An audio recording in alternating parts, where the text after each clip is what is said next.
কোরবানি নিজের নামে না করে বাপ দাদা আত্মীয় স্বজন ইন্তেকাল করেছে তাদের নামে করা যাবে কিনা? মশলা হলো কোরবানি ওয়াজিব, যে ওয়াজিব তার জন্য কোরবানি তার নামে করতে হবে।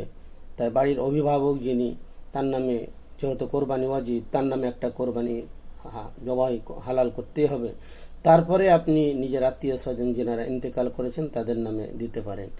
তবে আপনার নিজের নামে বাদ দিয়ে যদি আপনার আত্মীয় স্বজনের নামে দেন তাহলে আপনার উপরে ওয়াজিবটা থেকে যাচ্ছে, যার কারণে আপনি গুনাহগার হবেন।